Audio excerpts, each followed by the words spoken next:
We're watching Thor versus Vegeta. That's your intro. I am here with Jean-Claude Van Damme, famous That's me. actor. He's You cleared may up know his me speech as a little bit. Detective. You may know me as Detective Colonel Sheriff Police Guile from Mortal Kombat. Yeah, he's cleared up that speech impediment he's got, you know. He's got no more accent either. Yeah. He's just completely different. Nope. But he's It was all still a ruse the whole time. Jean-Claude Van Damme, as good as actor as Tom Cruise.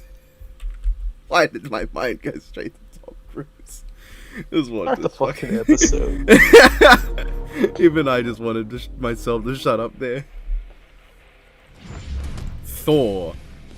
Thor, the god of thunder. Wow. And Vegeta, the prince of all Saiyans.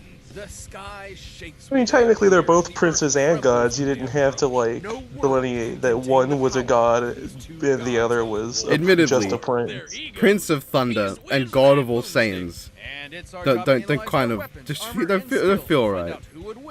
You could call one the Prince of Saiyans and the other the Prince of Asgard, But then, and you could call okay, one... the thing is that Thor has been a king for several years now.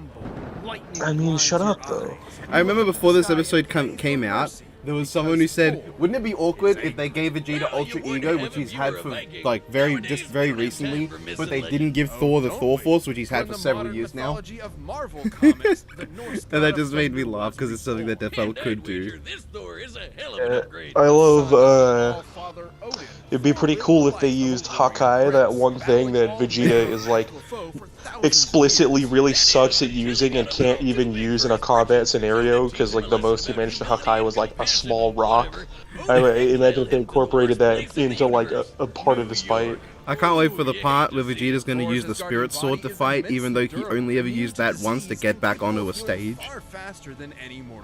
Fucking Goku's better at Hakai than Vegeta, and all Goku did was see it happen.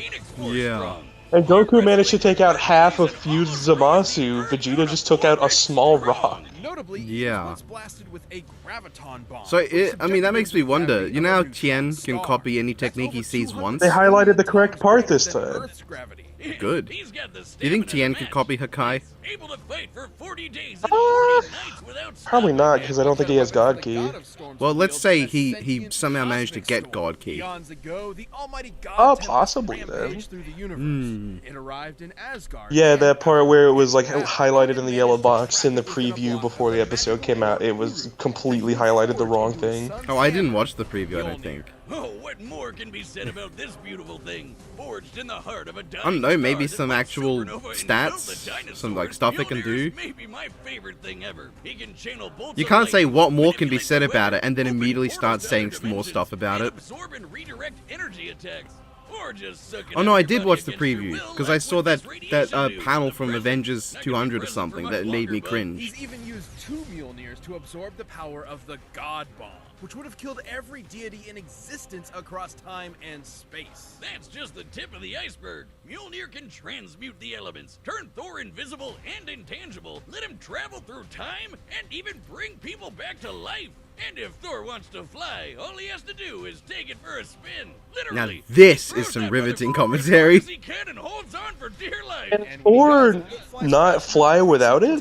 Oh no, he can. I'm pretty sure he can fly without it. Like, because when he was unworthy Thor, he didn't have Mjolnir. He had Jarnbjorn. Yeah, this. It's sharp enough to cut through celestial armor. Eh. It's unbreakable and an axe. Okay, look, it doesn't have a galaxy storm inside it, but it's They used that same axe in the last episode in the Northman trailer. Yeah, I'm wondering what the... But should he face Boomstick is worthy? That seems unlikely. Thor can harness If they're gonna, I mean, it happened. Are they gonna make Vegeta worthy in the fight, even though other characters like Vegeta aren't worthy? The devourer of worlds shit his pants and bounced at the sight of such an awesome attack. Jesus, even the Avengers seem pretty small potatoes compared to this guy. I mean, they do have sentries, so like I don't know if I'd say that. Problem can be solved by hitting it really hard. Bullshit. That was the point of Odin's lesson, to force his headstrong son to confront a world more complex and nuanced than his millennia of battle had prepared him for. Thor had to be more than a warrior. Ugh. He had to be Life a hero. experience. Battled Thanos, the Silver Surfer, and even Is that the second time they've tried to talk about, like, the story? Century. Is that the second time they've gone on about the story and then immediately just went to, by the way, he did all this stuff? And fast enough to demolish Ares, the Greek god of war, who can fight within the span of plank time. That's like the tiniest Scaling Thor to Century? I mean, you can scale him to, like, an unstable or, like, not even unstable, like, there are levels of Century you can scale him to. Tear apart his atoms one by one, survived Mephisto trying to consume his soul, and even withstood a temporal rift that aged normal people to dust. Oh, he's a hard bastard. I mean, and even nastier when aging normal people does. I mean, he's already like a fucking billion years old. He's immortal. Sin in Asgardian society, and willingly sacrifices his sanity for a 10. Ew, 90s Thor.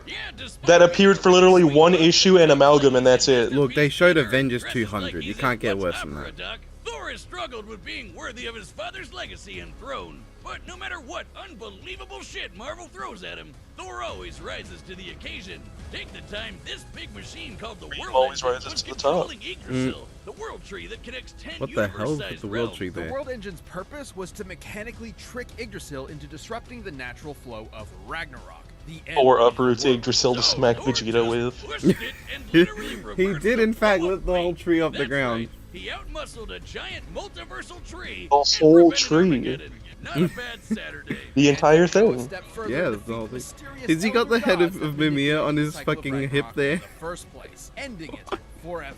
So perhaps now, when you look up at the thundering sky, you won't fear the god's capricious wrath. Because you'll know it's just Thor, the god of thunder, kicking ass and saving the day. That's not true. I It could believe be. in the Greek pantheon, Yeah, and I it's was about to Zeus. say it could be Zeus, who Planet even in Vegeta, Marvel is an home to the asshole. bloodthirsty warrior race known as the Saiyans, and named for their mighty I mean, leader, speaking of King assholes. Vegeta. Noting the Saiyans' proficiency in genocide, Yeah. alien emperor King Cold. King Vegeta, he's gonna do something. Yeah, well, die, I don't care. But when Frieza felt these Yeah, monkeys it's were real getting a happening. bit too uppity for their own good, There he goes. nuked Bye, them and their Bardock. whole planet. Bye, The king Vegeta. was dead, leaving his young son, the Prince Vegeta, alone. Burning with a grudge against Frieza for gonna have to wounding cope, his kid. ancestral pride, Vegeta awaited the moment he could Age extract 68. Yeah, I noticed One that. of Frieza's former top enforcers, Veggie Uh, was trained for by Dislikes what losing the metric? warriors Dislikes in the losing the universe. Kakarot. I mean, that doesn't Vegeta happen had very gravity often. 10 times greater than that of Earth's, making his natural physiology. Has He's Vegeta- only fought Goku twice, and the second time he won. Yeah, has he? I mean, yeah, I don't know if you can count that as a win because of how Goku was. Like, he wasn't exactly. No, Vegeta was still standing, that's a win. But like Goku wasn't We really take going all those. out. Shoot it at your opponent. Like, I don't think it's the kind of win Vegeta's gonna accept. That's right, Vegeta can But, like- bring No, but 68 years old since when? I thought Goku was like 40. Maybe it's like including time that he was like dead. Slice you to pieces with an energy blade and even hold you Even then, Goku's like 50 at most. And Vegeta's only like a couple years older. Yeah, because he was like only a toddler while Goku was a baby. And this is measuring by like end of Z. Unless they're counting like Xeno timeline? Maybe they're adding. Maybe they. I don't know. Even if you add hyperbolic time chamber years, I don't think there's enough to get him to 68. Impressive key mastery, Boomstick. Oh, Will Ferrell's elf in the background. That is the best part of that cutaway. However, is the one Will Ferrell inherent to his in Saiyan the background. biology. Whenever a Saiyan survives I like how they Vegeta. called the Lakura gun a big ass rapid key blast, when really it's just like a bunch of tiny pellets that never do anything. Yeah, he called him rapid fire big ass laser, which is No. Surviving Saiyan, Kakarot. And with Frieza's Kakarot, defeat at the there he hands of his is. Earthbound Super Saiyan, Vegeta had a new rival and a new goal. Become blonde! No battle required. Vegeta can harness the rage of his Saiyan heritage and transform into a Super Saiyan 2. Can't wait to see and a that. Super Saiyan 2. Wait, did they But just go try as straight he to might, Super Saiyan Vegeta 2 in the struggled to keep up analysis? with Goku's ever-increasing While power. showing Super Saiyan 1? They mentioned going blonde, no bottle required, and then Super Saiyan 2. Like, But they showed Oh, the there's fight Cell. with they showed the fight with Android 19. Dumbass. Even that wasn't Vegeta Super did Saiyan 2. manage to accomplish something that even Goku couldn't do on his own. becoming. I mean, they showed Majin Vegeta, which is Super Saiyan 2. Yeah, but they said that and also Super Saiyan 2 as if that was different. Which it was, but like, what? Also, did they just say that he went God on his own? We don't actually know how he went God, do we? Goku's patented instant transmission, allowing him to teleport huge distances. But most importantly, with God Ki, he can go even further beyond and become a Super Saiyan God. A Super Saiyan God Super Saiyan, and a Super Saiyan God Super Saiyan evolved. His power got completely insane. Oh, don't forget perfect The dude Super was Saiyan strong God enough Super to Saiyan. destroy the room of spirit and time, an entirely separate dimension, just by powering up. When Goku Story fought Planet Beerus, Arlia, so they are he using destroyed the anime-only universe. stuff. That was the So very first that means time they he could ever actually went Super put in a Saiyan new God. feat. Considering we've measured Dragon Ball's Universe 7 to be up to 13 times There is a new bigger than speed our feat own, if they use we anime need to only. be punching with that much more energy Is to there? bust Yeah, and since the shockwaves afterlife of their traveling punches feat traveled in across like the they universe like in Cell seconds, would scale to Goku if would you have used had to it. be punching that fast too. And that's not accounting for I think you've Vegeta's brought it up journey to me in various before. exponential transformations. When an amount of power is Possibly. measured by how many Yeah, universes it'd be it can really destroy, fast. that power itself becomes incomprehensible. Oh, we're not done. If only can Vegeta won channel that the fight. Same monstrous energy Beerus has, destruction energy, and when he does, he can perform Hakai and erase your ass from existence entirely. It erases you physically, spiritually, and even temporally, as in it wipes you from time itself. Such is the might of a god of destruction. For when Vegeta Notice wants that to they go could one only step show beyond footage of Beerus beyond, doing it. He seizes that very power. Yeah, well, because both instances of Goku and Vegeta doing it are in the manga. Yeah, but they're using manga right here. If Vegeta's head wasn't big enough before, his Widow's Peak probably Yeah. has its own zip code by Like, now. As the Don't worry offensive about of it. Goku's Ultra Instinct, Ultra Ego Vegeta is a veritable juggernaut, able to absorb any hits that come his way and return them even stronger. It's I'd wild like to to know see if him Vegeta lost that complex. fight. He's one of the biggest Yeah. badasses Wait, did ever. they That is not- literally they- against Granola is the only fight Ultra Ego has been in, and he lost. So Oh. it cannot absorb any hit. Because eventually it just lost. It stopped absorbing hits. Hold on, It took too much did they damage. actually not bring up Odin Force and Thor Force? Did I miss that? In realizing that, Possibly Vegeta talked became over it, more I don't than a know. fighter, I hope but they a didn't, husband because and then a the whole father as joke well, of what if they give willing to Vegeta that thing he's sacrifice only himself had for very what recently, mattered but not the thing most. Thor's had for Vegeta years, got a taste of that becomes himself true, when and he that hooked sounds up really with Mama funny. For some Super Saiyan sexy time. Getting to beat Frieza's golden ass probably didn't hurt either. He may not always win, but he'll never. Yeah, he be got to down beat for Frieza's long. ass, and Be sure Frieza to killed practice him. your groveling, He may because not this always is win, one is like the prince you don't most wanna piss sugar-coated off. way you could say that. Vegeta has Alright, the an credits are set. impeccably Run the bad dead win-loss It's ratio. time He for beat a death battle! 19. And Kui and Zarbon Dodoria. Nappa, who was already like dead, he technically killed most of the Ginyu. Well, he technically killed. He killed all all of of, the them Ginyu. except... Oh no, yeah, he killed Ginyu too now. Yeah, he eventually killed him as Taguma. Oh there, mighty warrior. Look, What he's still got the business hammer comest now crotch. upon Earth? And Vegeta's like, "Why the fuck did you throw that at me? I thought it would be funny." Because of Among Us. Haha. Didst that count? Why, yes, it did. Thor's just like a trolling asshole, which I don't dislike. It's Yeah, Vegeta. Thor comes up to this guy like carrying a tree for some reason, and just Vegeta's literally not doing anything to anyone. Thor just assumes this guy is here to do something bad, attacks him for no reason, and instigates a fight. And instead of Vegeta going, "Well, I live here," Vegeta's like, "Ah, well, I'm gonna fucking kick your ass now," and he threatens him. Ah, time for Hakai. Blue already. It looks like And Blue Hakai. Evolution too, because like look at the color of the hair. It's like the dark does. blue.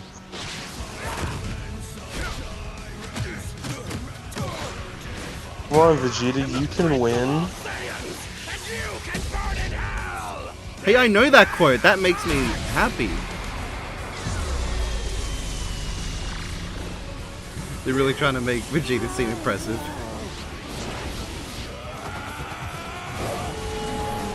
I will be honest though, if Thor does lose because they didn't give him Odin Force, I am going to be a little bit annoyed about that. That shot was kind of funny of Vegeta thinking he caught the hammer and then just falling anyway. Oh, Ultra look, Ego already? we're going to get more Ultra Ego in this than we actually got in the manga. We're gonna get more Ultra Ego than Base, Blue, or any Super Saiyan, I bet. Watch this. Vegeta's just talking in references. That's what Obi-Wan did. Yeah, but with Obi-Wan it was funny, because I like those memes. I mean, I like the Vegeta memes too, but it's not as funny. Because like when Obi-Wan's doing it, it almost feels like he's intending to troll you.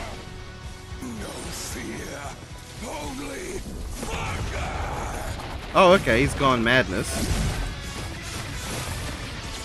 Man, I mean, it's a good... it is a shame that these mountains now have pieces carved out of them. It's a good flying brick moment, I guess. I mean, it's well animated, but... I get that reference. That was a Dragon Ball Z abridged reference. Yeah, it's fairly well animated. That quote makes me think that was definitely a God Blast he whipped against Raiden in that other death battle. Ooh, that was a pretty nasty final flash. There we go! Come on, Thor! Jesus Christ, it sounds like they're fucking stabbing Lanny in the recording booth. I mean, Lanny's a great voice actor, so... Oh, fuck!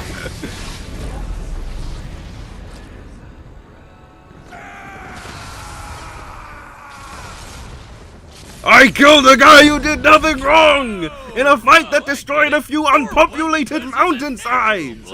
Despite Vegeta's immense power and tenacity, What a shocker. Thor won. Key areas. First off, the big one, who was stronger. Despite being up against the god of strength, Vegeta Yeah, I'm not crazy about, like, Ultra Ego being there most of the fight. Yeah. It's If always Thor was gonna given be the an Thor exact Force, number. yeah, Like, okay!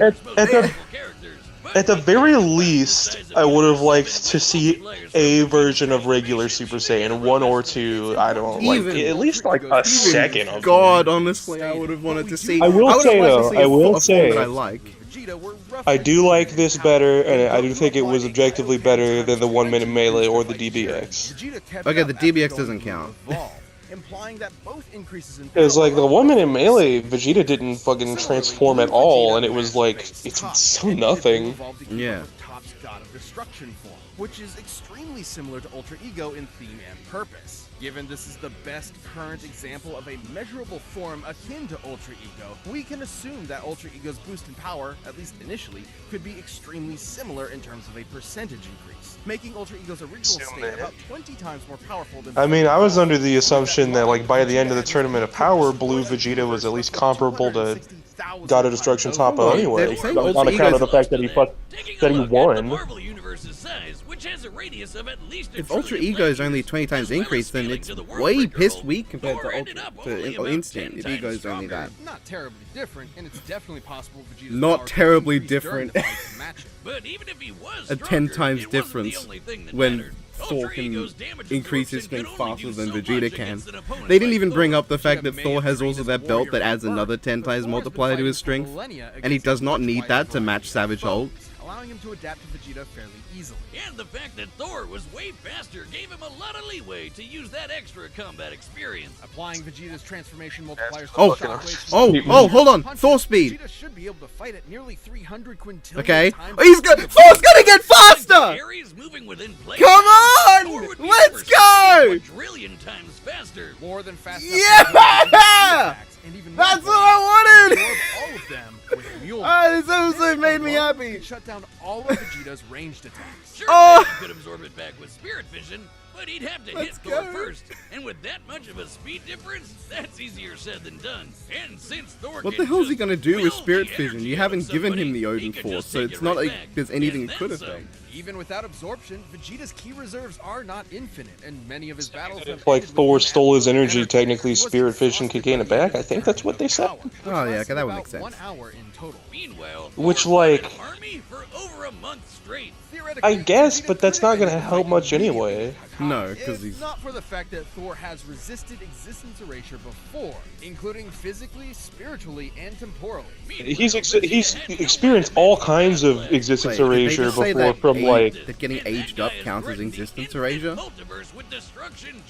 On a temporal level, which Really? He just I got don't aged know. up. I don't know about that.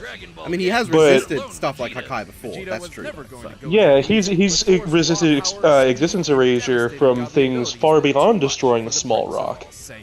Vegeta, Yeah. Mjolnir nearly won.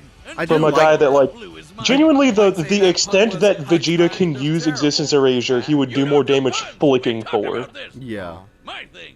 I Well, do the like winner is the Thor. fight, but at the same time, this is a bit Thank you generic. for Like, watching. it's Stay good, but tuned. it's We'll be nothing jumping into special. the next matchup next week. But you can always get more Death Battle I right now. by hate clicking that those at all. buttons right over Lanny there, was good. And by downloading the battle music linked. Oh down yeah, below. Lanny fucking killed it.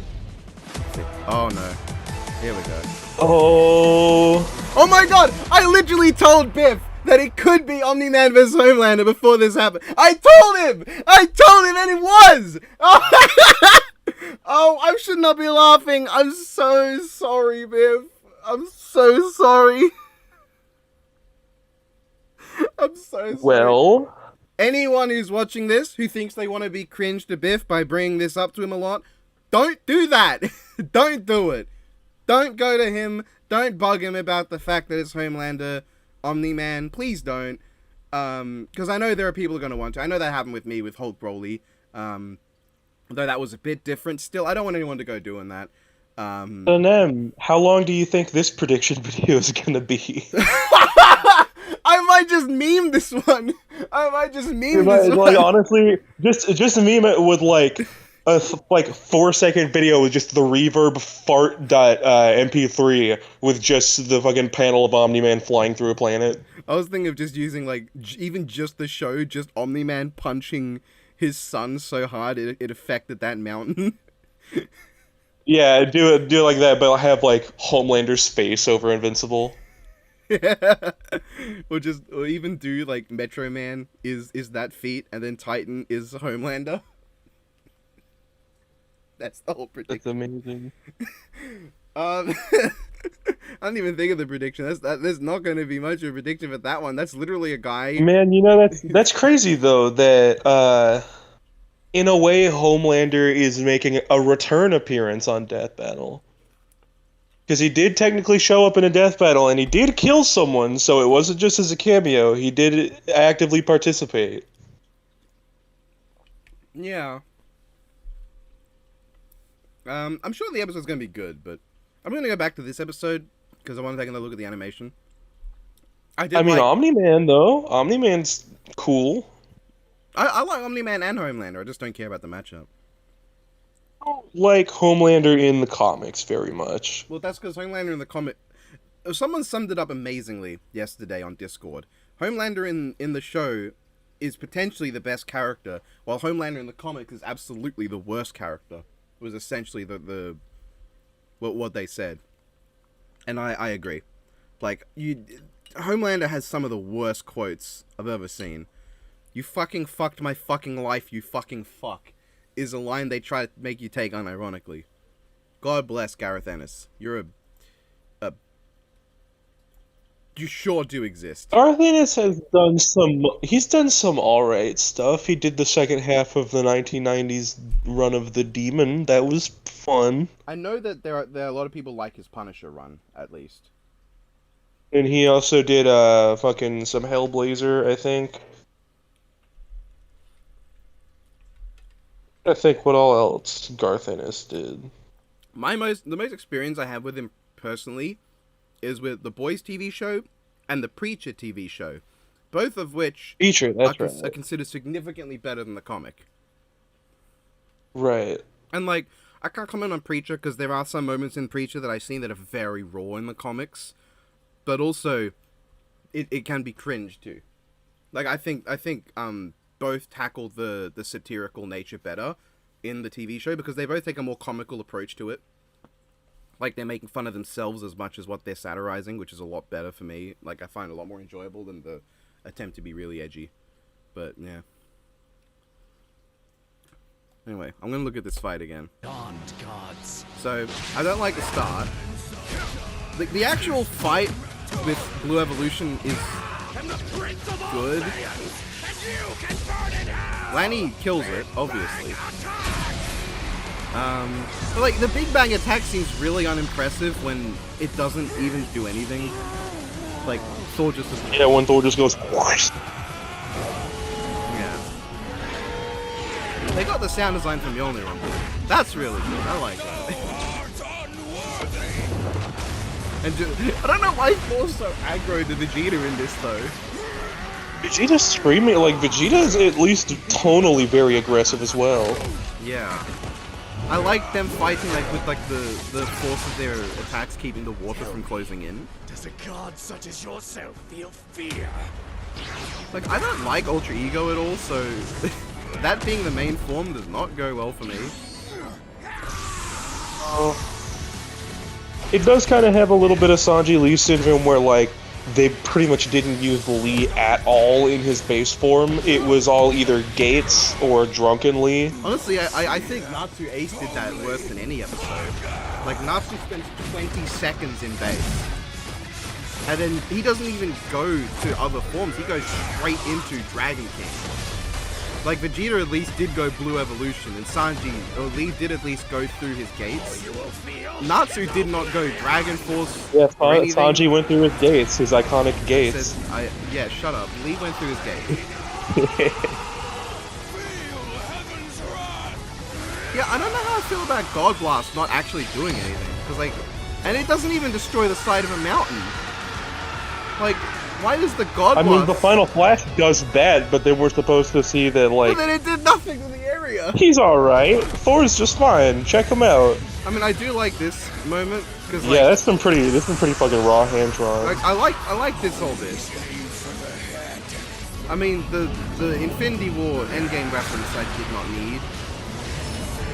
But, like, the kill is good.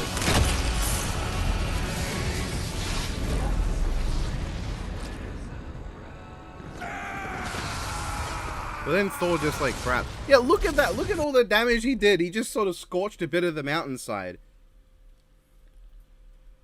Right. I mean, like, even slightly serious Thor is going around shattering, like, distant planets with his, like, a swing of his hammer. He punches Gore in the face and it blows up a star in another system. Like, that's... Like, Vegeta I can understand not destroying much, because Dragon Ball characters actively hold back that much, but, like... At the same time, if Vegeta were to let loose, like, he's at least somewhere in the same conversation as Beerus these days, who, like, sneezed a planet into nothing. He taps the planet, and in the manga, the planet's just all gone. And even the anime blows up half of it. Yeah, exactly half of it. He's like, you tried to poison it, but it made it taste a little spicy, so I'll blow up half your planet. Like... I don't know. There are a lot of things I like, a lot I don't like. I think it looks really good. It just... Vegeta comes off really underwhelming in this fight, because... Ignoring the form problem, because that's basically relegating Vegeta to 2 forms that I don't like, as opposed to the 3 forms he has that I do like. And... He just sort of gets... doesn't do much. On the topic of speaking in references, I feel like in a case like Obi-Wan where it's all references as a joke, that's fine. And I feel like it shouldn't be taboo that a character speaks in references, but at the same time, I feel like, because Death Battle is ultimately about, like, 2 characters crossing over and whatnot, so you want them to, like, feel like they are the characters, and you want at least some degree of fan service to the, like, fans of the characters. Because it's a crossover, but there should be a good mix of dialogue unique to it that feels like the characters, and if you want to throw in a reference or 2, that's cool. Like, if you want to throw in, does a blank such as yourself experience fear, or if you want to throw in, like, a Team 4-star reference or whatever, that's fine. Like, I think Dio Alucard did it very well, where Alucard... he did the real fucking vampire line, which was good. It was a good implementation. It was great, and the rest of the dialogue, at least as far as I can remember, was original, and it felt like the character. They didn't lean too far into the abridged side, and they didn't make it just references to either iconic quotes from the series or the abridged character. The only other one is if I'm a dog, then you're dog food. Yeah, which is a quote from the actual series. Still, it is a reference. I wouldn't count stuff like Road Roller or The World, because like that's just stuff Dio does say. I mean, I say that as if he used the Road Roller more than once, but... Yeah, I mean, saying, like, the world as if it's a reference is like saying, like, oh, Goku said Kamehameha, this is fucking fan service. Yeah. Which, like, I mean, it's not. So... That's just the name of the thing. Yeah, this fight felt a bit short now that I'm thinking about it. Yeah. Right, yeah. It's only 3.5 minutes, and a minute of that is the preview, which nothing happens in, really. I think my favorite moment, apart from the death, is probably just Vegeta catching the hammer and be like, yeah, and then just getting fucked immediately. Yeah, you're just fucking falling anyway. Like, I love that laugh and the way it just gets cut off. Like, other than if you throw that hammer at me again, my business will be polishing these gloves on your face. Was there a line from Vegeta in this that wasn't a reference to either Team 4-Star or, like, the series itself? Because they had, give me a moment, all you'll be feeling is oblivion, which is a reference to the Final Flash against Cell. They have, does a god like yourself experience fear, a reference to Android 19 in the series. I'm the Prince of All Saiyan, and you can burn in hell, obviously. That's literally the fucking end clip for his first episode. That one I'm not counting as a reference or the original. That's just the thing Vegeta does. Did we not get a Gallic gun? No, I don't believe so. We got a Big Bang Attack, we got a Lucra gun, I think. Yeah. We got a Final Flash, and that's it, I think. Instant transmission. And instant transmission. And Hakai. Yeah. I really wanted a Gallic gun. I love the Final Flash, but I probably like Gallic gun more. But I do like purple a lot, so... Final Flash is my single favorite Dragon Ball technique. I'm glad it looked cool here. I'd rather... Cool. And it was purple too, so like, I'm not complaining about that. It's weird though, because when he's charging the Final Flash, it's like orange, and then when he shoots it, it's purple. Yeah, that is a bit off. Like, it's weird that Ultra Ego is his main form when he barely has ever had that. But... Like, he just learned it, and he's like... The only fight it was in, he lost because it, like, he needs to take damage to get stronger, but he still takes that damage. It doesn't make him more resilient. Oh, he used the key rings to, like, lock up Thor's arms and legs. Well, not really. His legs look fine. Earrings, which are anime exclusive. Yeah. I mean, the Warrior's Madness is cool. Like, this part's good. I mean, it is a bit generic flying brick, but it is still good. Like, I like it. Gives Vegeta like stones. All you will feel is oblivion. Yeah, it's like purple in one hand and orange in the other. Except in some shots it's black. Like it's black. Yeah, it was black. What the hell? Then maybe it's because in like Dragon Ball Heroes and like stuff like that, and, like online, he has like super like a God Dragon Final Flash or some shit where it's like blue and orange and it's two dragons in a big Final Flash. I want to point out there are some people I've seen say that they don't want, they don't like the idea of abridged actors acting like the actual characters because they don't think they can pull off a serious take on the character. Vegeta right now. Like, I mean, I do get that criticism to an extent of it. When I'm watching either Goku versus Superman, I do like both episodes, and I do like abridged Goku, but at the same time, when I'm watching that, it feels like Dragon Ball Z abridged Goku versus Superman because Masako X as Goku just isn't what I relate to anything serious. I Meanwhile, like, Taka as Alucard isn't really that far off from the original, and Taka as Alucard also has, like, I mean, he still like makes very frequent jokes and quips and whatnot. But I want to point out the character he- that I see this in relation to the most often is Cell.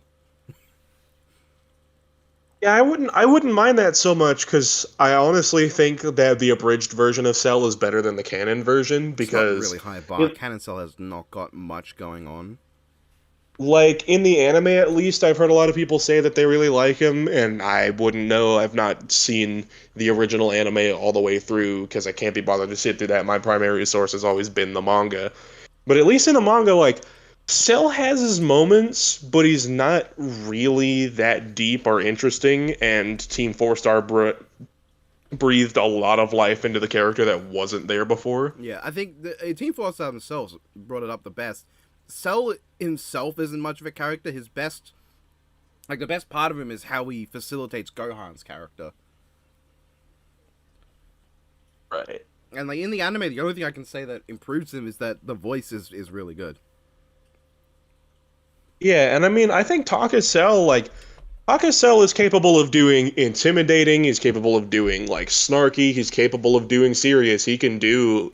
Tonka has proven himself with Alucard in Death Battle as well to be a perfectly versatile and good voice actor.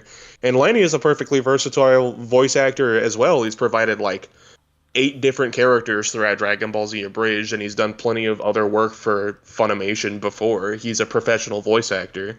But it's the case with, like... Huh? He was in Ruby once. He was in Ruby once, I remember that. He was a guy working at, like, a bar. No. Lanny played Yuma, who is a bat. I remembered him playing a guy in a bar when they were looking for Crow, who had left and got drunk. I'm pretty sure the guy at the bar was actually the guy Crow was talking to. In Volume 5, he's looking around for people. And he's like, hey, do you know this guy? And he's like, yeah, he fucking owes me money. And Crow's like, oh, no. Yeah, that guy. Among Us. But, like, Lanny and Taka I don't have a problem with. Lawrence, however, Lawrence Simpson, Moscow X, I don't think he's a terrible voice actor, and he does a great job with Goku and Gohan in Abridged. But on, like, his more standalone skits and stuff, and trying to portray, like, regular Goku in Death Battle, it doesn't feel right. I guess the thing with him is that his voice is more like a midpoint between English and Japanese. Like, honestly, if I have my issues with both Lawrence and with Sean, because I think while Sean's highs are really good portraying Goku as a character, there's a lot of times where I just can't take him seriously because he sounds too fucking silly. Like, there's like a scene in Dragon Ball Super where people are like, oh, this is so raw, so emotional, when, like, Goku Black tells him that he killed Chi-Chi and Goten, and he starts going like, like, making these stupid fucking noises. I'm like, that doesn't sell anger to me. That sounds like... It doesn't sound like anything. It doesn't sound like a noise people make. My taco. It sounds like petty anger, like what you just did there, like being really angry over something that really doesn't matter. It sounds like very exaggerated cartoony anger, which is what it is, but... Yeah. Honestly, I think Moscow Nozawa is the best voice of Goku, at least for what I like in the character. Oh, jeez. Yeah. I would have loved to see Team 4-Star get to the Buu Saga and give that development to Vegeta, but... C'est la vie. Yeah. I mean, that sometimes it just doesn't work out, but, you know. Let's see what the comments say. Look at Vegeta's age, Dragon Ball needs a 1-year time skip. You're so funny. You've done Marvel and DC characters back to back. Why no second DBZ character? Where is my main man Bardock? All good. I'm looking forward to the mental breakdown Homeland's gonna have as he gets his shit rocked by Omni-Man. Yep. Sounds about right. Though if I was to have a back-to-back Dragon Ball, I would have wanted Gogeta. Versus Vegeta Omnimon would be really which fucking cool. Is an Omni person, but not Omni Man. Yeah. God, I fucking want, like, this is the sort of battle, like, obviously not this low key, but like Thor Vegeta's the kind of battle I'd want for Gogeta Omnimon, where it just throws away anything but going for the flying brick fight and just making it as hard as possible. Ultimately, at least in what I grew up with of the characters of Fusion Reborn and with Digimon Our War Game, they're purely there for spectacle, and it works so well. It's so cool. Like, I don't think Gogeta's ever moved out of being just pure spectacle. Nah, in GT, he moved to being fucking goofy nonsense. Yeah, but he gets a pass because Super Saiyan 4 looks cool. Yeah, Super Saiyan 4 Gogeta looks so fucking cool, but then he just, like, doesn't do anything, then times out. I'm like, man, you didn't... How are you gonna waste Gogeta like that? Don't... I wanna stick up for GT, because it has some cool ideas, and I like some of the things it does, but then it does shit like that. Yeah. From one incredibly one-sided battle to another, Homelander couldn't lift a plane. Omni-Man tosses around planet-ending asteroids. It's a bit unfair with the Homelander plane thing, because, like, the way it's worded is he says that he can't lift it because there's no ground underneath him, so if he did, he would just push through the plane instead, which is realistic, actually. That's true. He never said he can't physically lift a plane, like, that much weight.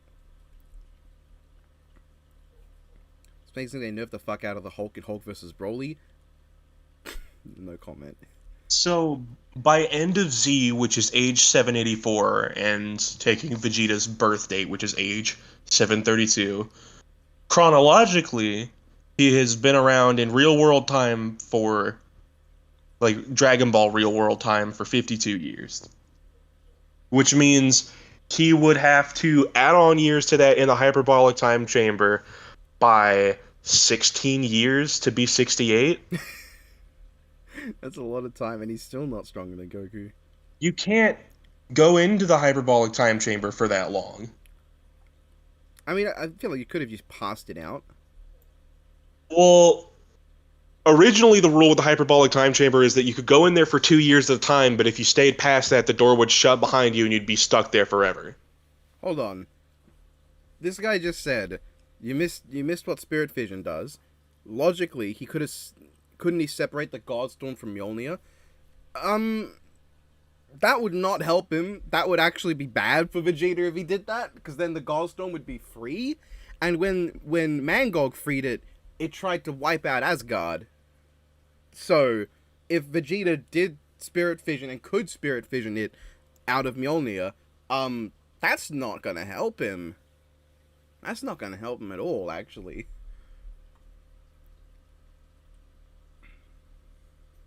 Hold on. Let me go to this page for the hyperbolic time. Yeah, good episode. Yeah. The chamber can only be used for 2 days or 2 years by any given person, meaning a person can only enter the chamber twice in their lifetime, assuming they stay for the full year both times. Right. Staying in the chamber for 2 days straight counts as 2 uses. And that got reset after the chamber was destroyed by Piccolo and then recreated because they use it again in Super. Maybe improvements. Maybe yeah, that's the all. second hyperbolic engine. Vegeta just blows it up every time he needs it.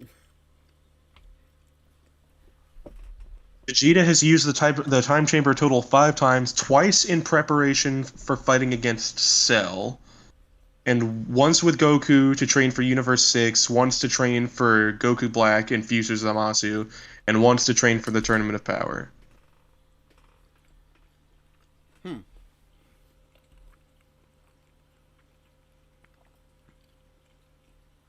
So it only has 5 years, right? Even even if you assume that he was in there for 2 years each time that he went in, which is the max, that would add 10 years, which would make him 62, not 68. Yeah, that is a bit confusing. I like how that's the biggest thing that you're focusing on. I'm just trying to figure out where they got 68 from. I don't know. Maybe they're counting GT? I mean, if they count... Hold on. Well, no, if they count GT, that would take away those years in the time chamber that are super exclusive.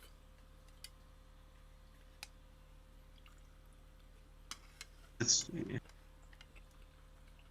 GT by default is, I think it starts 10 years after the Peaceful World Saga at the end of Z, so he would be 62 by that point. And then let's look at the official Dragon Ball timeline. 750. Official Dragon Ball timeline include GT? It includes GT, Xeno, and whatnot. It's the Dragon Ball Wiki has a list of every official listed date for things that have canonically happened within each thing. It counts things from alternate timelines in future Trunks type stuff. It's got GT, it's got Zeno, just to lay out like what dates everything happened, supposing that they did happen. Resurrection F 787. Okay, yeah, 784 is when the Peaceful World ends, and then 10 years later, age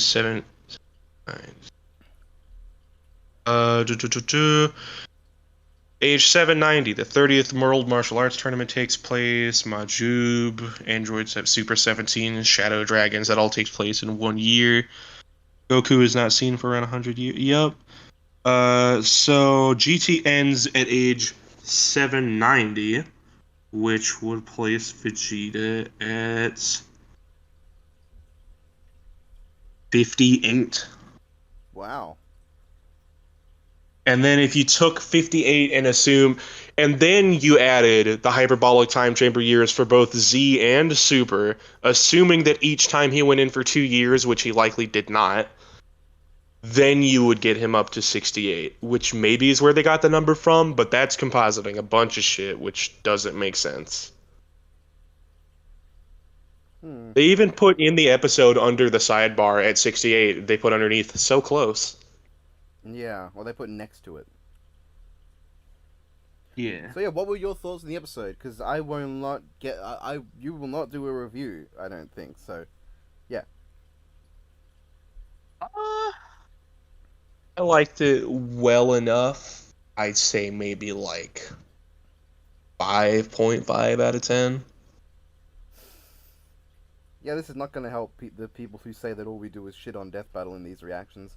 I liked it. I think if you separate it from the characters, it's really nice. I mean, that kind of defeats the purpose, though. Yeah, I know. I think I'm honestly more bothered with Thor than Vegeta, because at least in the fight itself, right? Vegeta wasn't entirely out of character, for the most part. But, like, I mean, Thor wasn't either, but I don't like how it goes from this jovial Thor who's in a good enough mood to pick a fight for fun, and then immediately he goes into being wrathful as all hell, like he has a vendetta against Vegeta, as if he didn't Kneel, damnable cur. And then he's just so aggressive to Vegeta. It's like, I get Vegeta being angry at Thor, right? Because Thor did throw a hammer at his face, and then bring it back to him when he threatened him, and just sort of kept talking shit. But, like, why is Thor so angry? Why is Professor Pissy Pants here so upset about things? Vegeta literally didn't do anything. Yeah, like, I would get it if Vegeta did the big destruction stuff, like, really quickly. Like, you blew up a chunk of the country, which itself would be a bit out of character for Vegeta to do, honestly, but... if he did that, I would get Thor going, whoa, hold on, fuckeroni! And having a go, but... Yeah, honestly, what was Vegeta doing at the beginning there? People say, oh, he was training, but all he was doing, like, Thor's just walking, and then Vegeta just starts to charge energy just in the middle of the woods, not with any seeming purpose. Like, what was he doing?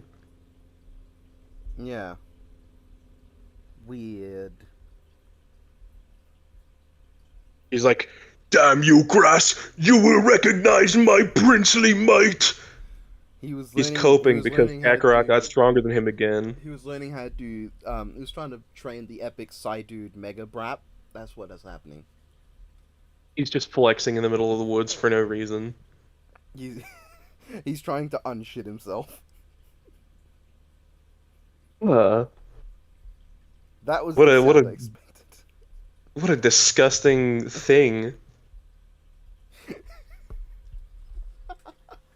I don't know. Are you excited for the next death battle? Not particularly. I kind of got attached to Homelander Hancock, and I don't really give a shit about any of Omni-Man's options, really.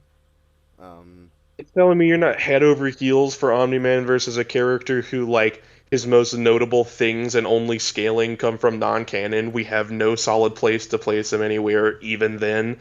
And then his only transformation that, like, possibly gives him a chance is non-canon to the non-canon version. I mean, Unless you give him Timebreaker, in which case he just fucking murders Omni-Man. let's be fair. Is there anyone who wants Bardock in Death Battle and wants Yes. canon Bardock? And I mean, No. like, everyone who wants Bardock, you bring up that, oh, well, it's all the non-canon stuff that's good. They're like, yeah, use that. That's the good version. Regular Bardock, I mean- canon Bardock sucks. Canon Bardock, at least, because I don't think Minus is canon anymore, because they're kind of like writing their own thing loosely based off of it with the Broly movie and with recent stuff in the Granola arc, and like they're giving Bardock a fight and fleshing him out as a character. I don't dislike Bardock at all in canon. I think he's fine, but like, if you're using non-canon Bardock, if you're using Father of Goku and episode of Bardock or whatever, you've got a Saiyan, and assuming you use power levels, I think he's somewhere between Saiyan Saga base Goku and base Vegeta, which is like vaguely in the realm of maybe planet level. They say and then you've got in the first one that he's like approaching King Vegeta, vaguely. Bardock. I'm fairly certain that non-canon Bardock versus Omni-Man comes down to speed, while with canon Bardock just kind of dies right now. I mean, non-canon, so gauging power is weird anyway, because it's assuming a lot of things. It's assuming that power levels really mean anything. It's assuming that he was close enough to King Vegeta to scale. Well, and if he was like a third the power of King Vegeta, he'd be around Omni-Man's level. The only actual fights that we see Bardock win in this non-canon version is against the nameless Frieza soldiers, because otherwise it's Dodoria kicking his shit in, Frieza killing him, in quotation marks. And then if you use episode of Bardock, you've got Super Saiyan, which is a 50 times multiplier, very powerful. And you've got him beating Chilled, who is vaguely strong, and his minions, who are Vaguely weak. probably pretty tough. I mean, not really when Bardock foders them. Yeah, I mean, like, in terms of just generally, like, you pick a random guy out there in the universe, there's a good chance that, like, maybe Chilled Soldier could take him on. If it was like a random Earthling. But, I'm fairly certain the reason Omni-Man beats Bardock comes down to the fact that, because Omni-Man is so fast, and he can fight at full speed, and we know that Super Saiyan, like, Bardock only has, like, Super Saiyan Grade 1. He's got a time limit, how long he can use that before his stamina gives out. Omni-Man genuinely can just outlast him. Which doesn't... Because, like, Bardock doesn't have the sheer level of, like, AoE that some Saiyans have. Like, a lot of his attacks come down to just punching you really hard with ki. And he's got, like... that or the fucking Spirit Cannon, which is just a blast. Yeah, which Omni-Man would not really struggle to dodge. So it just comes down to that. And if you use Cannon, Bardock really has nothing. And of course, if you use Timebreaker... Use Timebreaker, Bardock's You're an asshole. like... Yeah, that's like Omni-Man's not even in the conversation at that point. It's just how do we make it so that how do we make it seem less mean? I mean, okay. Saying that though, thinking about it, Timebreaker might have my favorite Bardock moment when you have that fight with Mira and like you start off really weak, but if you keep going, if you keep persevering against him, you'll slowly like unlock Super Saiyan 1, 2, 3 and get stronger until eventually you're like destroying him. I like that fight. Even if it's a real pain in the ass at the start of it. In Xenoverse 2. I don't know if it's in 1 actually. I don't believe it is. Mira's not in one, I don't think. Yeah, that sounds right. But I like that 'Cause fight. in That one, I think it fight's was just Demigra. I like that fight quite a lot. I think it was a really good way of like telling the story of Bardock powering up through gameplay instead of having. I mean, Mira still naturally reacts with, "Hold on, did you just get stronger?" as you'd expect him to, but you don't need Bardock going, "I'm gonna go stronger now," and you don't need Bardock About to saying, get stronger. "Yeah, you don't need Bardock saying my rage is now built up that I can ascend to Super Saiyan 2." Instead, you just get the impression when Bardock screams his lungs out and goes Super Saiyan He 2. pauses and pulls out a Saiyan textbook. It says, "My good man, Mira, are you aware of how Saiyan biology works? There's this neat thing that fans call a Zenkai boost." So, Mira, have you felt a tingly sensation on your back? Mira goes, "Yeah, sometimes, but Toa tells me that's because I have a health condition." Oh, I'm sorry, man. Anyway, I'm gonna use that now. And then just turn Super Saiyan in his face. Yeah, he turns Super Saiyan and just beats the shit out of him. But also, Mira's like such a stoic character that seeing him actually freaked out by Bardock is a really cool moment. I like that fight a lot. Like, Yeah, it's the same energy as fucking Megamind as Metro Man, like flexing and making the shockwave, and then fucking Titan goes, "Huh." yeah, fucks off. Fucking oh my god! I was playing the Halo Reach campaign today, and like a character comes in and they're like, "But the records say that you," and she interrupts with, "Yes, well, the records of my death were greatly exaggerated." I'm like, "When did this come out? Did this come out before or after Megamind?" I can look that up right now if you want. I can look that up if I want. Megamind 2010 and Halo Reach is from 2010. 2010. So it's September 14th, 2010 versus December 9th. I'm seeing October 30th, 2010 in the US. So September, sense. October, that is so Halo Reach came out like a month before Megamind did. That might just be a coincidence then. Impossible. Can't believe Halo Reach said the funny quote a whole month before Megamind did. Crazy. My reality is I shattered. can't believe Death Battle had Ultra Ego in animated form before Dragon Ball did. I can. I can too, yeah. It's not really a surprise.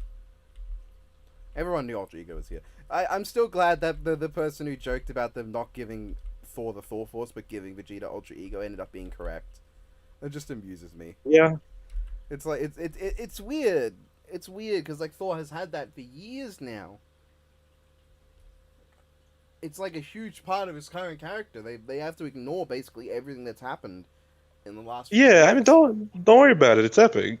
It's like, they're trying to cushion the blow that Vegeta has taken yet another L. I went back to the 1 minute melee earlier today and read some of the newer comments, and they were like, I think Vegeta's like gonna carry through all these versus shows of he won his death battle against Shadow, he won both of his 1 minute melees, and I don't know that he was in DBX yet, and they're like, he's gonna keep winning every versus show, and then someone responded, that's probably gonna change soon, and I'm like, yeah, no. The DBX for Vegeta Thor happened already, right? So Right. He did beat Zod on DBX 2. So he's been on 2 episodes of Yeah, each and that was series. also Lanny. The only time he's won on both series he's been in is 1 Minute Melee, and even then, the only one of those I actually care about is their Vegeta versus Shadow. I'm not really. There's some fucking show where he fought Zoro and he fought like some melty blood character or some Yeah. shit, and they kept having to fucking put like a little disclaimer before and after of non-researched, don't harass us about it. But like the second one, I'm like Zoro, I don't. It's hard to buy Zoro fighting. It's really hard to buy Zoro doing anything to Vegeta. Even Saiyan Saga Vegeta, like, sure, Yajirobe was able to, like, cut his back, but at the same time, like, Vegeta was gonna fucking nuke the planet. What would Zoro do? He would try to cut the Gallic gun and die. Actually, if we're being real, that's exactly what he'd do. Yeah, probably. I mean, Zoro can, if I remember correctly, he has learned how to cut fire. I mean, give full But credit that's to not Zoro. gonna- Zoro's not gonna die a bitch. He is gonna go out swinging, but it's not gonna really do much. But it's like in that animation, the way that it ends is Zoro just fucking minces Vegeta and he just falls into pieces, and I'm like, oh,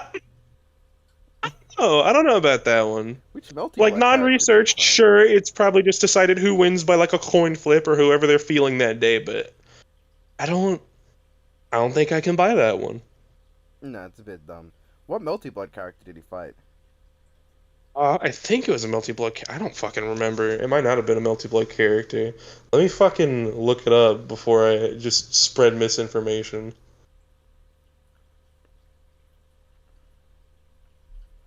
Let's see. I think I know what Let's see, series you you're go. talking about. It's like Limit Break, one of the Limit Break shows. Limit Break Showdown, yes. Yeah, Vegeta versus Zoro. Which I think is a weird matchup anyway, because it's like, they're the secondary guy in a shonen, I suppose. That is the theme. They're not even the same kind of secondary They guy did in a show. They did Bardock versus Minato. Pretty sure Vegeta's been on this show before. He fought Sasuke on this show. That's stupid though. Vegeta's fought Ooh, Sasuke on a Megazord couple versus of... Godzilla. Please tell me the Megazord lost, just so I can throw it at. I'm gonna bleep out his name, by the way. Yeah, he lost. Yeah, there's Vegeta Yeah, versus dude. Sasuke. Vegeta Sasuke. I fucking swear I saw Vegeta fight an anime girl and lose, and they had to fucking... Just hold on. If it's a multi blood character, he probably does lose, depending on who it is. If I'm remembering right. I don't fucking know a thing about Melty Blood. I've heard it's very powerful. That's as much as I know. Some are, some aren't. Most probably aren't. But if it's like Arcuoid, I never know how to pronounce her name. I don't know how to pronounce her name either. Like Arqueed. If it's Archetype Earth, she obliterates Dragon Ball. I remember someone did that Archfiend versus Dio, and people, I think that's what the matchup was, and people were very mad that she won. Is it Marisa versus Vegeta you're thinking of, the mini Rumble? That's possible. That's a Toho character. She probably still does win. So it is. Yes, I remember. That's it. That's the one. That's the one where he lost twice, I think, because I think he also lost to Sasuke on Mini Rumble. Well, I know. And then, like, yeah, to that point, they were like, people don't get mad. We know Vegeta lost again, but it's non-research. And I'm like, I think at that point, it's like, it just comes down to you've made Vegeta lose twice now. If someone is a fan of Dragon Ball, we've had enough of that already. Yeah. To be fair, We've seen him lose enough. Let him win something. They can just say we're being accurate to canon, and they would be completely justified in saying that because they would not be wrong. Yeah, I mean, by that same logic, you could take Smoker from One Piece, have him get his ass kicked by, like, literally anyone and say, well, this is consistent with his character, so... It's less than the unlikely.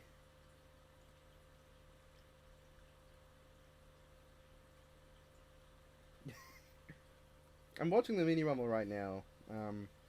He does give her a good beating. He actually does a Gallic gun. Oh my god. Let's go Gallic gun. Which is of course going to get beaten by her shitting out a laser beam that's a rainbow. Which, you know, whenever Vegeta gets into a beam struggle with the Gallic gun, you can sort of presume who's going to win that. Godzilla versus Gundam, that would be cool if Gundam wasn't, like, on average, maybe a sixth or, like, a third the size of Godzilla. Oh, yeah, Gundam hammered Godzilla in that fight. It was so stupid. Like, Godzilla doesn't do anything in it. How tall is Godzilla on average? Like 30, 40 meters? 30, 40? I don't think there's a single Godzilla that's 30, 40. Showa's 50. 1954 is also 50. Heisei's 80 meters, and then after King Ghidorah happens, he gets to 100 meters. Godzilla 2000, Mega Gyros, and GNK are in the 50 to 55 meter range, and Kiryu Saga. Final Wars is 100 meters. Monsterverse is 108 and then became like 120 odd meters. Shin Godzilla is 118 meters. Godzilla Earth is 300 meters. Godzilla Phileas is 50 meters. I don't think we've got a height, like a canon height for Ultima Godzilla though. Godzilla Ultima I think is still accepted around 100. Gundam's like 60 meters. RX-782 is 18 and a half. Yeah. He's the size of Godzilla in this fight, and it looks so stupid because Well, okay, so the Gundam pilot, like, hold on, let me see if I can, like, fucking get an apt image. Hold on, RX-278, RX-782.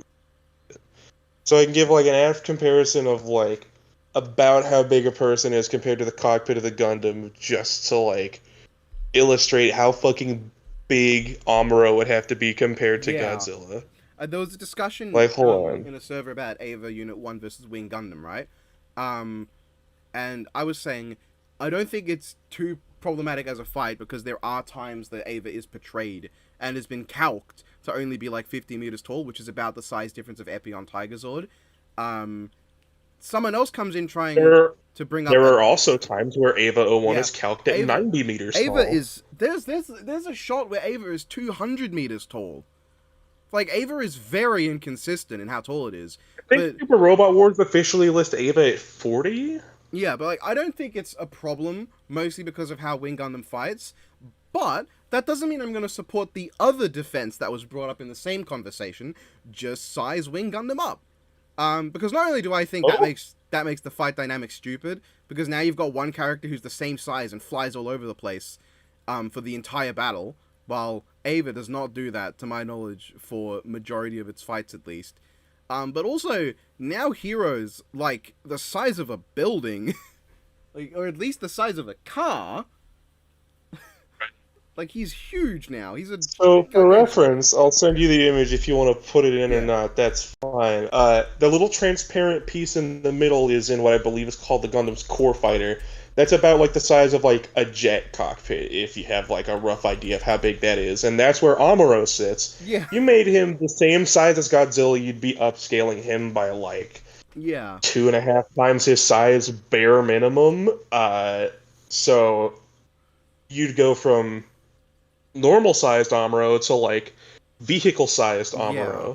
Or you end up with the problem that, like, the Zeiston class Star Destroyer from Rise of Skywalker had, where...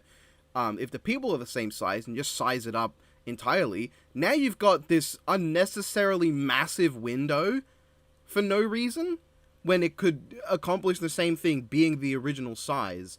So, like, now the window is unreasonably big and it makes no sense to be that big. Like, it's worse with the Zeiston because, like, the window is, like, the size of skyscrapers on that ship.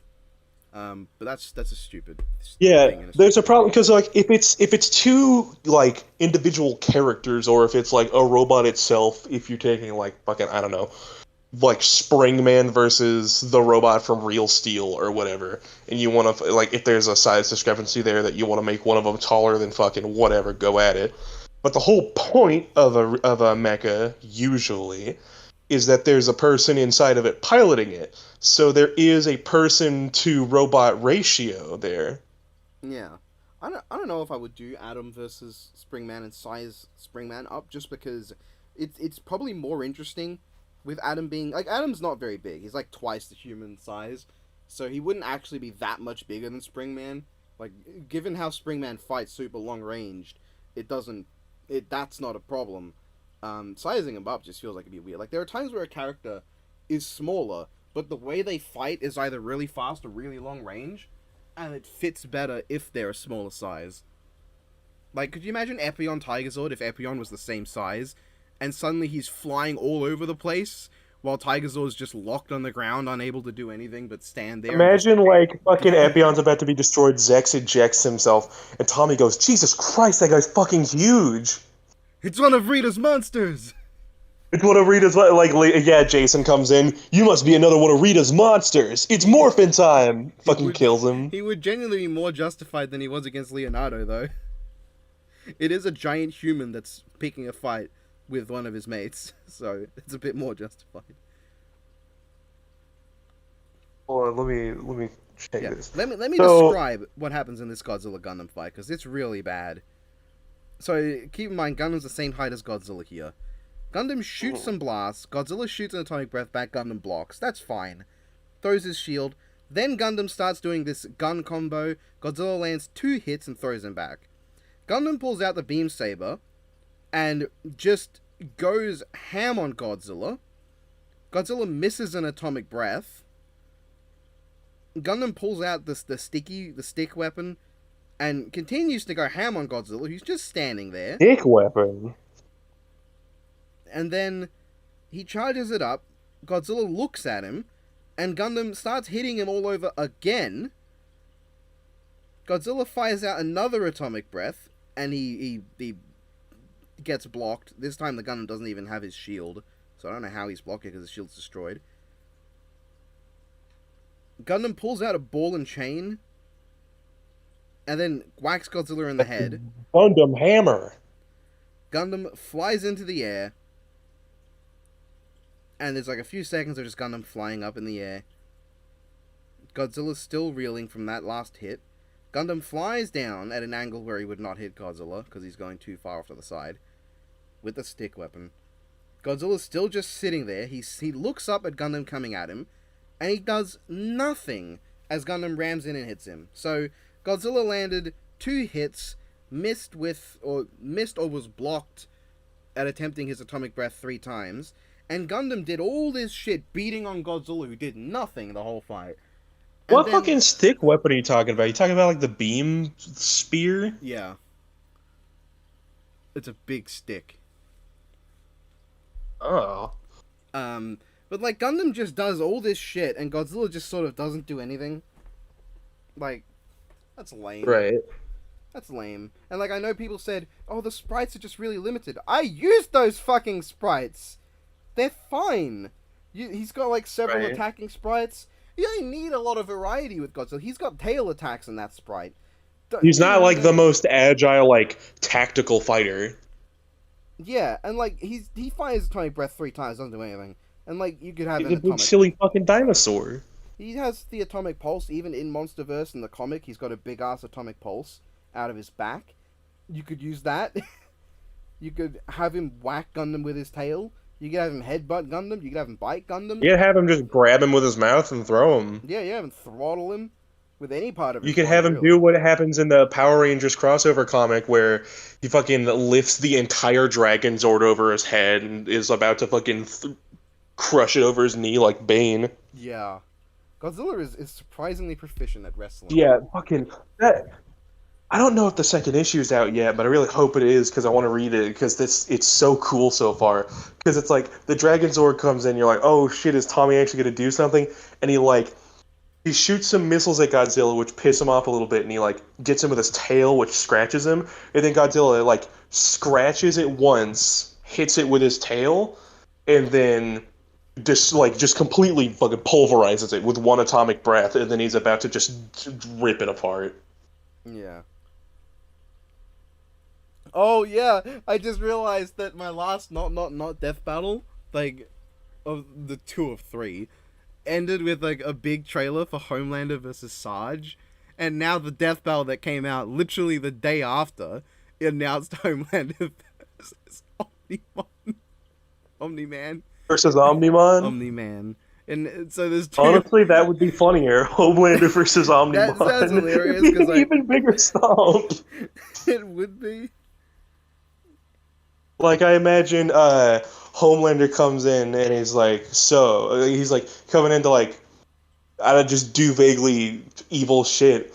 And then like the theme song from the American Digimon movie starts playing, If We Take Our Time, and you see like the shell start to like disappear around Omnimon, and he like waves his hand down to the side, Transcendent Sword comes out, and he just fucking cuts him in half, end of fight. Yeah.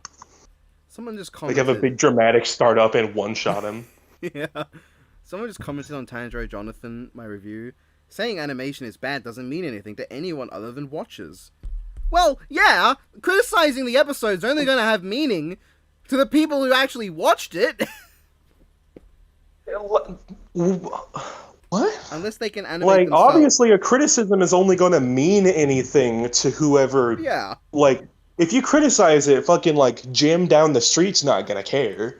Because he's not going to hear the criticism. He didn't watch the battle. He doesn't fucking know. Unless they can animate themselves, it will just devolve into either being good or bad. I don't know how to tell you this, but I do animate, and often things do devolve into being one of three things. Good, bad, or eh. I animate, and surprisingly, I don't have more types of opinions that sprung into existence. Right. So, before we get too far from the subject of height differences, Akuma versus Rao, one of my favorite matchups, is pretty funny because if you take their canonically listed heights by Koei and Capcom, Akuma stands at 5'10", pretty average height man, not too bad, where Rao stands at 6'9", pretty tall man. But depending on the shot, Rao will sometimes stand at 6'11" to maybe 8'3". Sometimes he can even be measured at 12 feet tall, which I think is way funnier. Yeah, because he's also got, like, a horse the size of an elephant. And sometimes he's, like, taller than the horse. Yeah, I mean, I think a funny way for that fight to be started would be, like, Rao is just, like, riding on his horse. Akuma comes in, just fucking KOs the horse and flings it into the horizon. He's like, I hear you're the one they call King of Fists. I'm here to correct that mistake, or some shit like that. And Rao's like, dude, my fucking horse, what's wrong with you? You just punch Kokuo? And Kuma's like, you what the fuck did you just name? What did you name it? Like, my horse! Its name! Like, it translates to Black King, which... Yeah, you might think that's insensitive, Akuma, but not as insensitive as punching my fucking horse! Akuma's like, yeah? What are you gonna do about it, big guy? And Rao, like, pokes in between the eyes and his head explodes. Guy's like, Muso Tensei, so just shits all over, you know? I mean, I think there are ways that you could argue Akuma possibly having ways around it. Like, I'm fairly certain in something Akuma was able to hit M. Bison, like, an incorporeal version of either Gil or Bison in their spirit form with a Raging Demon, which is non-physical interaction. Potentially. If you want to count that as it could hit it. And Akuma 2 times has fought Gen, who fights with pressure points even to the point of making people explode, which is one of his supers in Alpha. But we also don't know if he used that move in that fight, so that's stretching it a little bit. But you could make the argument. We also know that Rao has powered through people with those resistances, so in terms of, like, debate, it doesn't really matter. We also know that I'm pretty sure by raw stats, Rao wins anyway. It depends on what calcs you go with. Because Death Bell used the whole, like, the non-canon stuff and, like, the Hagar stuff, Akuma does take attack potency, but Rao's still faster. Like, Akuma scales to potentially light speed, and Rao upscales massively from light speed. At most, I would say, like if I were doing the fight my own way, I would say use both manga and anime feats for Rao, and use the Rao anime, and then for Akuma, don't use EX, but use the mainline games, and then you can add an Udon if you want, just for the sake of varying it and giving him more to work with. Yeah. Either way, I'm still solid on Rao winning. I think he's faster. He powers through any resistances Akuma has. Yeah. Especially with And Musou Tensei, because with Musou the Tensei he biggest could thing to probably watch access out for Kenshiro would stuff. be the Raging Demon, because Yeah. even if it's not like the whole like soul destroying move that people thought it was, it still does attack people with the weight of their sins. Which, like, Rao is not blatantly evil or anything, but he's a massive dick. He's done a lot of shitty things to a Yeah. lot of people. I think Rao could honestly just dodge it, because the Raging Demon has a startup and then he zooms forward, and Rao is faster. Like, Yeah, they bring up like Dan Hibiki using the Raging Demon and tripping on a backpack. yeah. Though I would also accept if like you had the Raging Demon versus like the rapid punching. Like in Yeah, animation, like, that'd be because cool. that's what the Raging Demon is, at least in Street Fighter V, is like rapid punches from all around, and maybe Rao Yeah. like countering that with Imagine like if they did the whole, omnidirectional like they did the fucking punching in the blackness, right? But when it flashes and you see it, instead of clocking Rao's actually punched back. So the first few punches is flashing with them actually matching fists, and then you get the bit where he's just blocking, like countering all the attacks from around him at like full speed. That'd be pretty cool. That'd be pretty cool. I think it would be neat if it ends with like both of their fists colliding, and you've got some kind of symbol behind Rao to match the 10 behind Akuma, and then simultaneously on Akuma's side you have like Ishin Sengeki, like instant hell murder, and then on Rao's you have like Hokuto Hyakuretsuken, like spelled Yeah. out. That'd be cool. A lot of cool things you could do with it that I guarantee Death Battle will not. nobody will do. I mean, I'd like to push for it encoded, but I know that you have a vendetta, so Not a vendetta. not a vendetta. That's a wrong way to put it, but Not a vendetta, but I mean, at the same time, if they were going to do the episode, I'd much rather them do it their own way because it's their show. I mean, I am part of it, and I would probably posit those ideas because I do like them. Yeah, I mean, I just wouldn't want to push for them to the point where like it overshadows what they'd want to do. I mean, the thing is, I am part of it, and you know, I don't think there are many people there who know like Akuma and Rao better than me, on the actual team, and I do like the matchup a lot, and I would be the one pushing for it the most. And like, as much as I would like to push Kenshiro versus Rikio, Akuma Rao you don't need to make sprites for, so you know that's just an easier one to do. So yeah. Like, honestly, with a lot of the matchups that I like, I don't want to come across as selfish, but at least the visions that I have for them, I'd prefer. Like, if I ever got around to doing the ideas, at least in my case, I'd rather have full creative control over it so that I can see, like, my thing realized. Because I'm not against collaborative efforts or anything, but Just like you would love to be able to do Whitebeard versus Escanor your own way. nope, I'd like to be able to remove that matchup from existence so that nobody ever thought of it and never would. You just do it your way with Whitebeard stepping on him, and that's the end of the fight. My way would be, Whitebeard goes up and he says, "So, you're a poet. Must mean you know a lot of words, right? Including ligma." Escanor goes, "What's ligma?" And he goes, "Ligma balls." And it erases him conceptually from both the fictional and real world. 6 deadly sins. It erases the concept of the sin of pride. I mean, that would mean it also would erase Satan, because that's what Satan represents above all else, is pride. So you've just, I mean, good job. You've just killed the greatest enemy to God. I've killed Christianity. Judaism is the correct one now. You just killed Satan outright. I've killed Satan outright. He's not there anymore. I mean, to be fair, the Roman god Lucifer would probably be really happy if Satan wasn't besmirching his name. Right. That's so I mean, weird to think technically, within translations of like the Old Testament, wasn't there like a thing that Satan was never once referred to as Lucifer? That like Lucifer is a translation of something that were like means the light bringer Yeah, and was a thing Lucifer to means- describe Satan, not his name. Yeah, but now it is just his name. It's interesting to think that Yahweh and Lucifer technically originated as gods in other religion.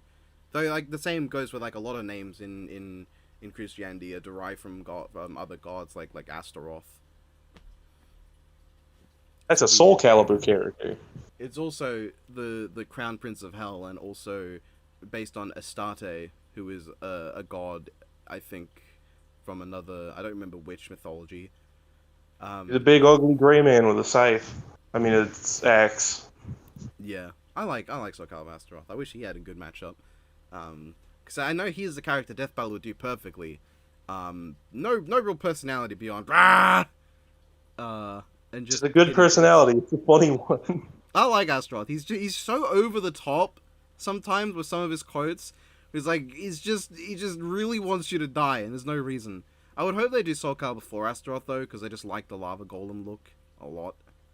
But I only have experience with 6 and 2. They'll probably do the Frankenstein style Astaroth. Because I think that's the more common one. I asked you one time, but you avoided my question. What's your favorite nightmare in Soul Calibur?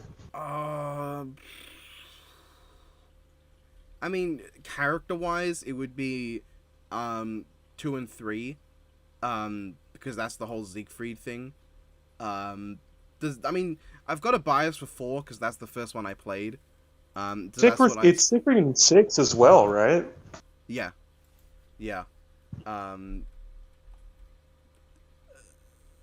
I have a bias to want to say 4 because that's like the design I associate with Nightmare the most. But I don't think I really have much of a preference, like, in terms of like which design I think is outright the best. It's more just a matter of like which one I have the most investment in, which would be Soul Calibur 4, even though I don't think it's his best look, probably. Right. I really love the combination of ponytail, and I love the version of Soul Edge that's like kind of triangular shaped. In Soul Calibur 6? Yes, it was in a game before as well. I think Soul Calibur 2 does that too. He's got the ponytail and the big triangle sword in Soul Calibur 2. That's what the design in 6 is based on. I like the idea that Soul Edge like primarily has like one big like edge, so it's like this is essentially just a big butcher's knife. It's a big it's made to just one chop fuck you up. Like I do like that one. Soul Calibur 6 is a really good nightmare. What's the deal with Nightmare's horse? I don't know. Is there like a lore behind that, or is it just a thing he has for like his super move in 6? I genuinely do not remember ever seeing it prior to Soul Calibur 6. It might have existed, but I do not recall ever seeing it. It might just be because that's what a nightmare is in mythology often. You know more about BlazBlue than I do. I started playing Chrono Phantasm, and I was playing Lychee, and I'm like, oh, this is pretty neat. She's got like a stick, and then she has a move where a dragon just shows up. What's the dragon? What does that come from? What is that? I do not remember. I absolutely do not remember. Lychee, when it comes to characters in BlazBlue that I care a great deal about, you're not gonna find a Lychee there. I like how she plays. She's fun. I mean, yeah, she's fun to... I mean, I find most of the characters fun to play. Not all of them.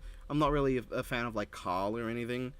At least Carl, like, I'm much less a fan of how Aurelius plays. Carl at least had one move, like the big fucking 2-hit meaty, like, launch move, or just... I don't know how I feel about Arakune. And Hakumen's a character where sometimes I feel like a fucking boss, and sometimes I feel like a flailing child. I don't know how I am with Hakumen. It really just depends. It's one of the times where it depends entirely on how I'm doing. I can't enjoy him if I'm losing. Arakune's in that weird space that not a lot of like, sometimes characters get there for me, but not a lot, because if I like a character enough, I'll usually learn to play them. Arakune's in that weird space of, I like him as a character, I cannot be fucked to learn to play him. I still like Arakune versus Makava just as a matchup because it abuses me greatly. And every time I think that I'm reminded of how Arakune plays and imagining just have him be really confused in the fight, which like he wouldn't because that's not accurate to character. But that's how I feel playing him, confused and no idea what I'm doing. He just starts like flying around through the air and he like puts bugs on Merkava. I mean, to be fair, Makava can fly back, so Makava can try to match that and just end up confused himself. Makava vs. Arakune would end Merkava up has the having... one move where he fucking flails his arms around. Yeah. Ah! Just imagine just a still looping gif of Makava doing that while Arakune is just flying all over the place dropping shit. And that's just the whole animation, is just mad chaos like that. It's Arakune just sending like swarms of like bees at him and he's just trying to swat them all out of the air. The sad thing is that like you couldn't portray it really in the animation, but there'd be a kind of depressing subtext when one of them dies because it means that they never recovered. Right. And that I don't know why I'm laughing about that, but like I find that a little bit like morbidly hilarious that there's always going to be that subtext. It's to the that same kind fight. of undertone that Talbane Saberwolf had, where like Saberwolf wasn't a bad guy at all. He wasn't in control of his actions, and Talbane just fucking ripped him apart. Yeah. Oh, honestly, Guts versus Nightmare ended up having that because Guts ends it in the Berserker armor with no one around to help him get out of it. So Right. he might just be fucked. And like, he didn't even kill Soul Edge because Soul Edge has been shattered before and just came back. So he put himself into that position for essentially nothing. Like all he did was delay Soul Edge. Soul Edge is, I mean, even then, because his mind is so fucked up now, Soul Edge could just jump into him. Like, he could just possess him and just, like, sit in the back of his mind for a while, watching him battle with the Beast in Black for a bit. Like, that's a really dark ending when you really think about it. Speaking of Soul Edge and Nightmare, I fucking... And also speaking of characters that, like... Because for a while, Blaze Blue was one of those series where, like, I never got into it, but there was a couple of characters I liked. Something that's still like that for me is Warcraft. I don't give a shit about Warcraft. Could not be bothered to play through it. Arthas Menethil and the Lich King lore, though, is so cool. I love the Lich King. I played Warcraft. I had the Lich King expansion. I never went very far in it though. But I do like the Lich King quite a lot. I mean, I've got even like the older Warcraft games from like the 90s and stuff. Arthas is a fairly like endearing and nice character, and he has like a Vader-esque turn to evil, except instead of like being persuaded, it's like in Arthas's eyes there is no other way to save his people than to pick up this sword, but it's what leads to him becoming such a big enemy. Yeah, I've actually got a figure of Arthas somewhere. There was like a line of like figures from Blizzard games, and as much as I don't like, this was before I knew they were so bad. Nowadays I don't think I'd want to support them, but I ended up picking up an Arthas and a Tyrael from Diablo 3. So they're just sitting there in my room now, completely unrelated. I like to, the idea. The figures around them. I love the idea of Arthas Lich King versus Siegfried Nightmare so much. Yeah, I love that. I'd love that. It's like on like surface level, it's like, oh, they picked up cursed swords and fire and ice, but like to an extent as well, you've got like their deeper stories beneath it. As they fight, they could end up with their armor. It's like showing that if you removed the Lich King's like his helmet, or if you like broke off pieces of Nightmare's armor, you can see that like Siegfried and Arthas are still under there. Yeah. I do also... They're fucked up and deformed now, but they're still under there. Yeah. Is this... Can you hear me? You can't hear me.